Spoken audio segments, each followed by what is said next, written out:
When I was living a life for myself, I did not pray. I did not ask God for anything. I did not thank God for anything. I was literally just living my life, taking responsibility for all the things that were going my way until I lost my health and was diagnosed with stage 4 cancer. And all of a sudden, I wanted to pray. And you can see the hypocrisy coming a mile away. And if God was a human being, he would be like, oh, so now you know me, right? Now you want to talk to me. Now you want my ear. Now you want my involvement. Now you want my healing.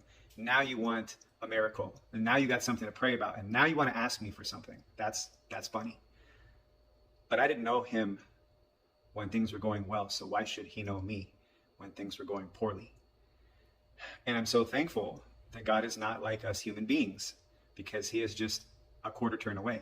So I found myself praying every day, praying for the obvious. God, heal me. God, save me.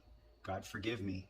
God, make me healthy again. God, take this cancer from me. God, give me mercy from the chemo side effects. Everything was about me, me, me, me, me. And you can see there's more hypocrisy there. So I realize that this is just selfish for me to be praying for all of me, me, me, me, me.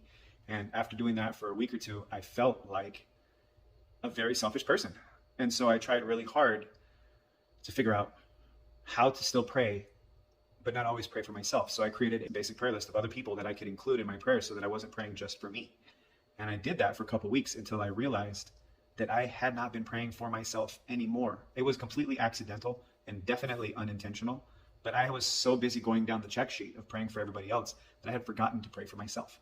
And I continued this prayer list, asking God to heal and to help and to educate and to change lives and look out for people. And yeah, of course I included myself in that prayer list now, but I was still asking God for this laundry list of things. And after a few weeks of doing that, I felt guilty about that.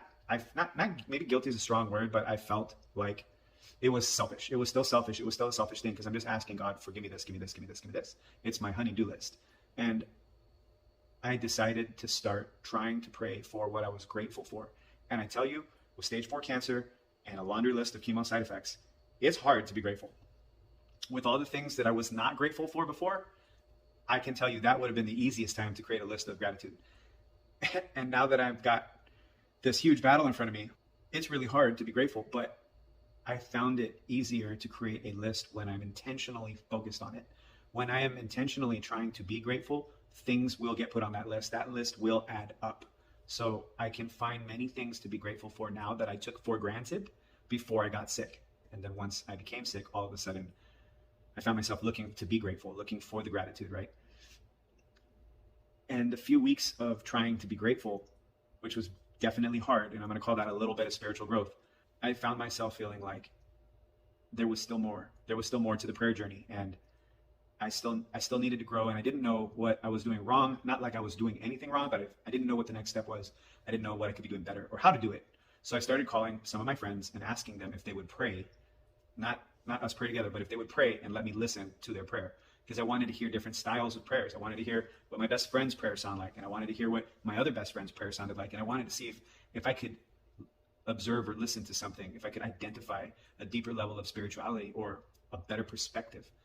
And so I started calling people. I called one of my best friends, Ivan, and I asked him to pray, and allow me to listen to him, and he did. And then the next day, he sent me a link to his pastor's sermon online.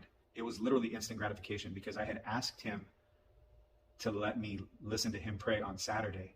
And then the sermon that his preacher gave was about how to have deeper prayers, deeper conversations with God. I literally asked Ivan for it on Saturday, and Sunday I got the answer. So he sent me the link, and it was very, very powerful. The message was catered to me. And so I'm not done growing with my spiritual growth. I have just scratched the surface on my spiritual maturity. I'm still probably in the infant stages, but I can tell you, if you haven't been challenged to go find a deeper level of prayer, deeper level of spiritual maturity, then this is the call to action. And this is my testimony, just to give you an example of what I had to go through and what I am still going through to get me to recognize a deeper level of spiritual maturity and a deeper level of prayer to God. And I hope that you never have to go through what I'm going through. So I'm asking you to take this message seriously, as if this message was catered to you. And God is asking you to seek a deeper level of prayer with him and grow to the next level of spiritual maturity. You don't have to go through what I am going through to have that positive outcome. And I don't want you to. I just want you to hear the message and realize that this is your call. This is the knock on the door, and I hope that you answer it. And if you want to say a prayer for me too, I would gladly accept that prayer.